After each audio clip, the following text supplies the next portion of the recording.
As somebody that came into the league in '94, it was like shark-infested waters. It's like Jordan, retired Patrick Ewing, Karl Malone, Reggie Miller. Everybody was like, I'm about to give me a ring now. It's just hilarious when you think about it that it was a fax. I wonder how many people watching this don't even know what a fax machine is. He sent that statement in the fax on back. And then, you know, he was like a little rusty the first couple games and then just rattled off incredible performances. But it's so iconic. Just, I'm back. What else needed to be said? This is when all of the fans from opposing teams went like this. Oh, he's back. That was the reaction. As a young fan of the Bulls, you know, I just remember winning. Like that was just like, okay, so we're winning it. We're going to win again. That's amazing. And that's kind of what happened. I mean, it only took the next season where they put up that record 72-10 year. Well, until the Warriors beat it, but the Bulls won a championship that year, so there's the difference. To see MJ back out there, it was just like, you know, the rest of the league is in trouble now. So this is the double nickel, five games after he sent that fax. And we were wondering, is it going to take some time to kick off the rust? I don't know if there was doubt that he'd get back to being really good, but I think there was some question about how long it would take. Serving notice right away. He loved coming into the Garden and shutting up the Knicks fans, Spike Lee. Any highlights of MJ in the Garden are probably just really, really bad for the city of New York. So I don't even have to watch the rest of this to know how it ends. The Knicks are going to look sorry. And MJ's going to be looking like, you're welcome. This the game where you like, okay, he officially back. He knocked the rust off quick. It was incredible. I mean, it was one of his favorite stages. The Garden was absolutely electric. I mean, people would find the Chicago dates, mark it off on the calendars, pay thousands and thousands of dollars to sit up front and watch Michael Jordan come in and destroy their team. I walked into the Garden that night in the media entrance on 8th Avenue and 33rd Street, now made famous by Spike Lee.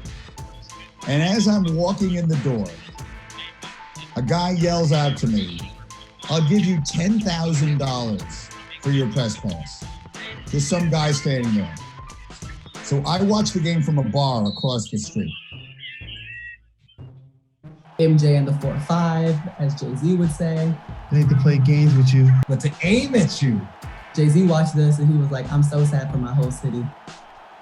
I'm still confused as to why, I don't know, I forget the reasoning as to why he had to wear the 45. I still don't know why Jordan wrote the story behind the 4-5. It's just, you know what, it's another example of his, like, the marketing genius that he was. Sold more jerseys. I think the jersey that I actually had was Michael Jordan's 45. So I was already late to the party, actually, when I think about it. I was late to the MJ party. So it was his 5th game back wearing 45, dropping 55 points and ruining the entire city of New York.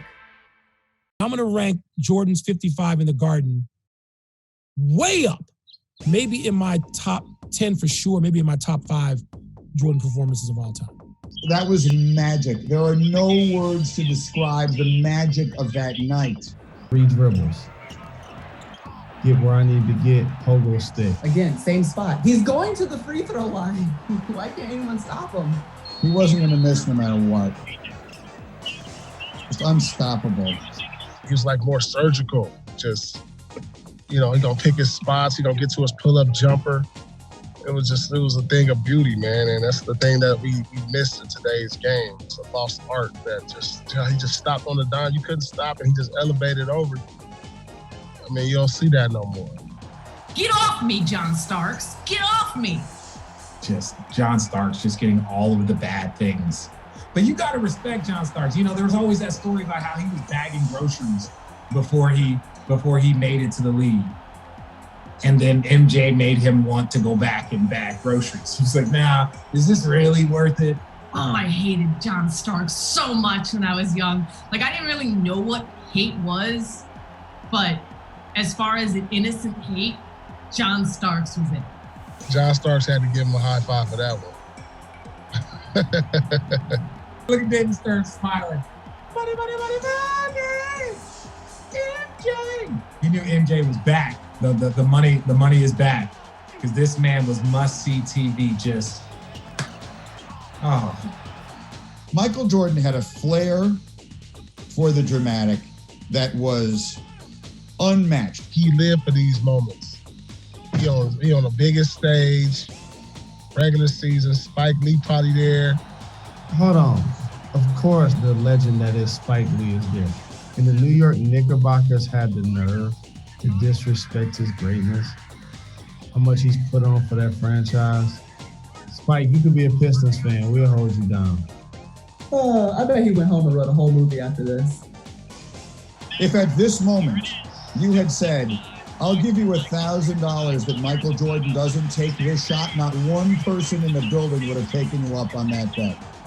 You got a guy wide open underneath the basket. All you got to do is dunk it. I mean, that just shows you how great he was. He could have took the shot. He could have went to his fadeaway, but Knicks were so scared of him that they sent the second defender at him. When he turned around in midair, was about to shoot it, he saw the guy underneath him, wide open basket. Game over. That's so good. That's so good. It's such good basketball. The pass to Winnington. I mean, for the game winner. It spoke to Michael at his best, Michael at his greatest, Michael at his most theatrical, Michael kicking the Knicks' ass, which I know he specialized in. I believe, knowing him a little bit, the teams he got the greatest joy from beating, Georgetown and the Knicks. Patrick Ewing's like, why did I have to play in the same era as Michael Jordan? They had a squad, and there was a series of years where not only could you play on the big stage, but they was gonna make you pay for it because they were a physical squad. They took every possession personal, and that's what also now heightened their home court. Knick fans wanted this so badly. They wanted their crack at Jordan. They'd beaten the Bulls the year before, but it was one thing to beat them without Michael. Now they wanted them with Michael. So for Michael to walk into that building, score 55 points, and then practically mock them by giving the ball up on the last possession to win the game, it only made it bigger and better. You took it. You took it right here. Everything else, Knicks fans, which for a Chicagoan is the greatest feeling in the world. People just don't literally a generation and a half below me don't know. People that are 28, they don't know, right? People that are 30 might have heard stories, but they were super young. Like, I was so fortunate, like, when this came, I was 15 years old. I was glued to the TV like there was nothing else, like, mattered. And it was just watching this man go for 55 after not playing and not sweating. You know, NBA TV or ESPN, I guess we've all sort of have the rights to this old footage. Stop putting on the 2016 finals. I mean, how lazy is that? Get the millennials away from the choices. Put some real basketball, some real great games on. Put on some Jordan games. Put on the double nickel game in the Garden. If millennials don't like that, they're unplugged anyway. Why are you trying to appeal to them? Put the Jordan double nickel game on against the Knicks in the Garden. What's better than that? Not anything from the 2010s. Stop it.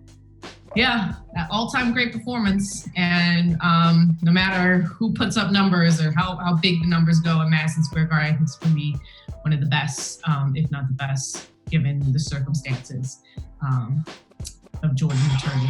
It was just basically like, if you didn't know, I'm still that dude. The flu game. Oh, the flu game. Flu game. They played the Jazz so many times I had to make sure. Man, hold on. Is this the flu game? The flu game. I know this one. Let's put it this way. If you want to tell me you're a basketball fan, and I don't care how old you are, if I say the flu game and you say, I'm sorry, what? This conversation is over. There is no longer any purpose in speaking. The quote unquote flu game. We'll just leave it at that. It's the sick game. It's not the flu game, all right? You Johnny-come-latelys, you millennials, you out-of-towners. It's not the flu game. It's the sick game. That's what it is. That's what it's always been. There were people who were accusing him of overstating this. I'm telling you right now, Michael Jordan didn't do that. There was so much mystery about this game. Like, we heard that Michael Jordan was sick. He had a stomach flu. A lot of people felt like MJ was out late the night before. We heard maybe it was room service. There was no room service at the hotel, so we got food from outside. He went to the casino once or twice in his career. Like a bad Caesar salad. They just said he had the flu. They didn't speculate why he caught it or where he got it. I got food poisoning once, and I walked home from work. Did not make it home before my food. Just leave it at that. For people to act like he wasn't sick, like what, he had a reputation for faking his career, acting like he was sick. He didn't do that. He didn't have load management. He played 81 games, 9 of 13 seasons in Chicago. And he played 82 games with the Washington Wizards at 106 years old. So I don't want to hear that Michael Jordan faked the flu, fake being sick, fake being poisoned by pizza in his room. One of the great games of all time. So the start wasn't good. Looked like it was actually going to not play well, right? Because he had the flu, wasn't looking good. Whoa, what was that? Jordan, that was not even close. Damn, he was so good, man. He took that first quarter, was terrible. He had to sweat it out. Then he caught some energy in the second quarter. But then he sat down, lost his rhythm in the third quarter. Then his will to win took over in the fourth quarter. It was just like, he paced himself. Being that he was sick, he paced himself. Like, you almost forgot as this game went on that when it started that Michael Jordan was iffy for the game, because he became so dominant in this contest that you were like, wow, was that, I don't know, was that some kind of dream? Was he really sick? MJ looked tired. Still not sweating. On the free throw line. This man, not a drop, barely even breathing hard. This guy's stamina was so amazing. MJ was sometimes burning both ends of the candle. Yes, crazy stamina. Come on, Jazz. How does the most fundamental team in NBA history, the Utah Jazz, give up a free throw rebound with that amount of time left? You know, Jerry Sloan was saying all sorts of things that probably can't be repeated. All he does is come through in the clutch.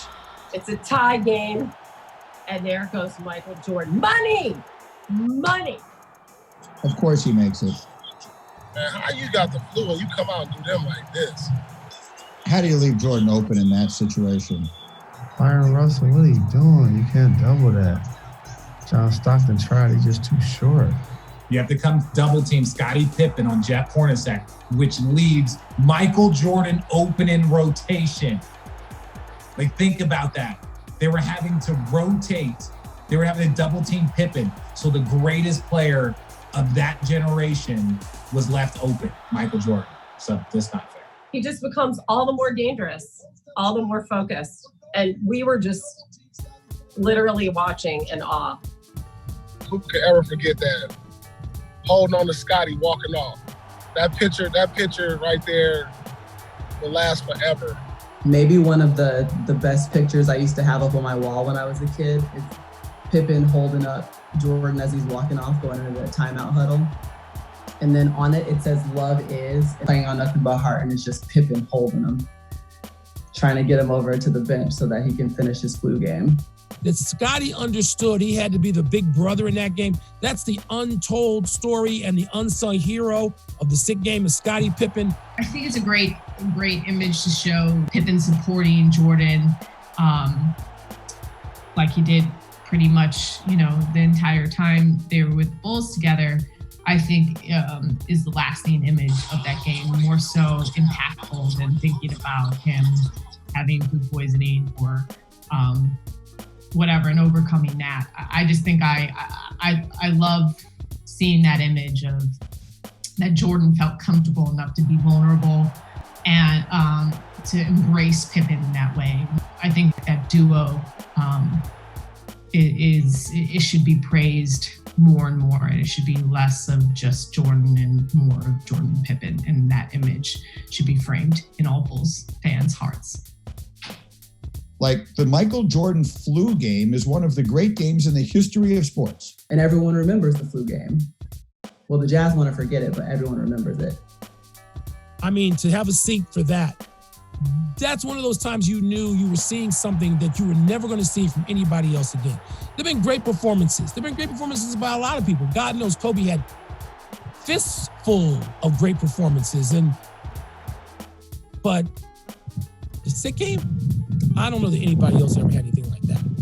That's an integral game in the narrative of Jordan and in the history of the sport. That's one of the genuinely iconic performances in his history and in basketball history. The last shot. You couldn't have written a more perfect finish. First of all, the greatness of Jordan is that he did it on both ends. And so the fact that he steals the ball from Karl Malone and does it by fooling him, he does it by outthinking him, he does it by faking one way and coming back the other, that's a play you never see. I just explained to my 12-year-old son, we're talking about defense. He said, Dad, was so-and-so as good a defender as Michael Jordan? I said, I tell you what, when a guy goes down and he spikes the ball away from a Hall of Famer in an NBA Finals game 6, an elimination game, and then takes it down and hits the shot to win that game in the series, then you can tell me that guy's as good a defender as Michael Jordan. Rap. Greatest shot in NBA history, finals history, right there. That's a bad boy right there. That's that black cat. Stop on the dime. When Jordan did this crossover, I'm telling you, he had everybody in the playground going out trying this move. With the offhand, with the crossover, and then stand up with the follow through. I know I was in the gym doing that like every day. It felt like it was in slow motion. It was one of those times in your life where you're watching something and you know it's happening in real time, but it feels like you understand it, you're watching history. And whenever I think of that shot, I think of it in slow motion. Poor Bryon Russell. Who do you feel sorrier for, Craig Elo or Bryon Russell? I just want to know, do you think that there is a Bryon Russell Foundation somewhere that's out there just helping him to get over this post-traumatic stress of seeing all of the MJ videos? Was that an offensive foul? No one wants to say that. No one wants to say it was a push-off. I'm just asking a question. I'm not saying it was. I just want to know, if we watch the replay, did he push him to the baseline? Not a push-off. Not a push-off. Get off me, Bryon, a.k.a. Bryon Russell. Was it an offensive foul? Damn right it was an offensive foul. But I was also told that at that end of the game, it's a man's game. You're not getting that call. You know the book, Jordan Rules. The rules were you weren't getting that call. You were going to have to defend MJ or you were going to have to foul him. You couldn't breathe on him. But I'm sure there are people who still to this day are angry that he didn't get called for a push. I'll just say this. I'm not. That's legendary status, though. This is actually probably why we can't really have conversations around who's the greatest in basketball. It's just when you look back at the numbers and like, this is why the argument still favors Jordan, because in the time when he was on the court playing full seasons, all he did was win. In the NBA Finals, MJ, you look at how MJ finished off the second of his third career. But I think that was the end of Jordan as we knew. So as far as finish, that was to me the most iconic finish in NBA history. There are so few players, the all-time greats, who've ended it with championships. John Elway, David Robinson, Jerome Bettis, the list of Hall of Famers who won championships in their last game. Michael Jordan obviously isn't on that list because this wasn't his last game. But had it been, it would have been the most perfect finish that any all-time great ever had. And so in some ways, it's a shame it isn't the finish. I wish that would have been his final play in uniform. That would have just been the ultimate drop the mic moment as a champion that makes the game-winning shot. Second three-peat after getting a steal on the other end, like that's it. If I'm in his shoes, you almost have to come back. It's like I deserve a farewell tour where they paying me a blank check to hoop. It's almost like Tom Brady with the Bucks. But that's just it. Like that was, it was such a perfect way. Even though it was an imperfect ending to this dynasty, it was such a perfect ending to their championship runs.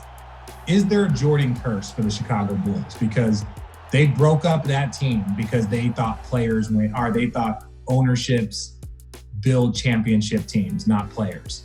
Boy, has the NBA changed in the last 25 years. I may live the rest of my life and not see one of my teams do that, have that ending, that storybook forever ending. Because you don't know what's coming. Could he have missed the last shot? I guess so, but it's Michael Jordan, so no. I guess he wasn't going to miss the last shot. That night is the perfect example of what made Michael Jordan so special. Because the great ones frequently